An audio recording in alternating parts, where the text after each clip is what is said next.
Bir aydılyan gurrun zahiren bir avadan kep görünüyor.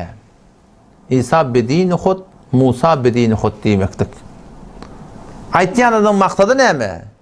Ol şuna aýtjak bolýar, sen ölçünüňe göre bol, men ölçünüme göre boljak diýip batdygy men zor şolam. Kep niyet şo da bolsa, kepe aslan dogry diýär. O näme dogry? Çünki hemme peygamberlerin dini bir din.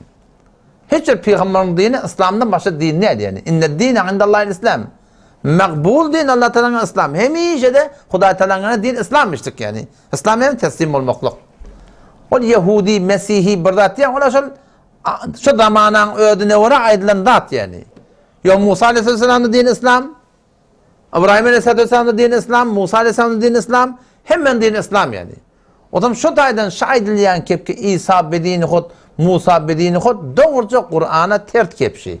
Eğer şimdi ki aytyan adamın niyeti doğru da olsa, şeriat dili bilir diye ayttıran kepin doğru Kur'an'a tert. Çünkü hemme peygamberlerin dini ne mi? İslam. İslam'dan başka Allah Teala'nın yanında sen hiç öte makbul din yok yani. Babır görün. Yani kayıtlamayın. Berdekatta zemni dakıttırlar. Yahudi Mesih'i berden dakılanatlar. Asıl din Allah Teala'nın İslam. Babır görün. Ondan sonra da Kur'an'da da geliyor, İncil'de de başı var. Kur'an'da neçe yerde geliyor?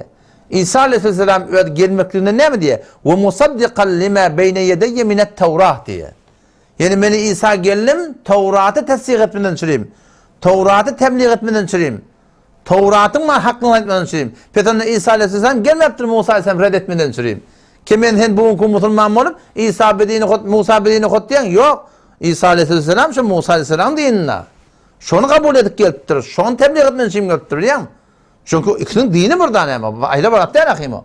O zaman şu aydılyan kep dile avadan ne olsa Huday takkan şu akıyım yani elfazı kofr yani işte dinden çıkmaklık şey bilmeyen aydılıyabiliyor mu? Katı istifar etmek gerek. İsa bedini xod, Musa bedini xod diýmeklik. Doğruca Kur'an'ın tercümesine ters. Allah Teala'nın yani din, İslam diye ne ters? Ve Allah Teala'nın Musa, İsa Aleyhisselam dilinden ve musaddiqan lima beyne yedeyye minet Tevrat diye ne ters? Ki İsa Aleyhisselam geliptir, Musa Aleyhisselam dinini tesdik edip o şolama tebliğ etmeden şimdi götürür. Petan'da İsa Aleyhisselam, Musa Aleyhisselam dini ayrı bir dat değil yani.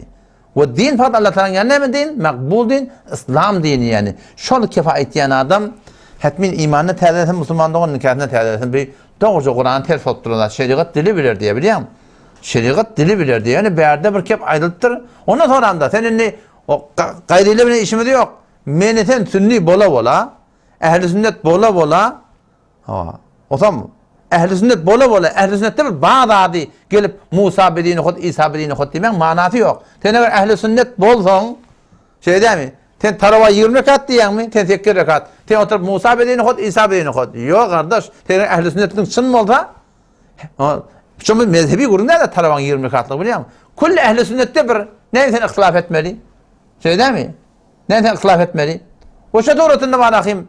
Şeriatı Hanefi mezhebi gördüğünde mezhepte burada bağ olsa sen oturup Müslüman doğanın hayır halal haram hakkında gurur etiyen oturun yani öyle Musa bedini xod, İsa bedini xod. Nağız billah sen Hanefi mezhebinin çın mı olsa Hanefi mezhepte hükmüşün belli. Şey değil mi?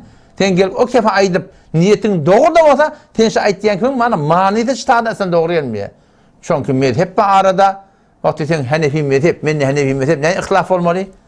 İhtilaf olmalı da şey değil mi? Sen mezhebin bir. İki mezhebimiz bir de okuyulan kitapta bir olandan sonra sen başın kitabı varsa ne ihtilaf olmalı? İhtilaf olmalı öyle şey değil mi? O zaman şu da Müslüman doğrulum şahidliyen gurunun katı bir yanlış kep istiğfar etmeli, tövbe etmeli, bilmeyen aydın adamda hetmin la ilahe illallah Muhammed Resulullah yamaçtan iman terlerler. Eğer nikahı var hetmin nikahını tecdid ettirler.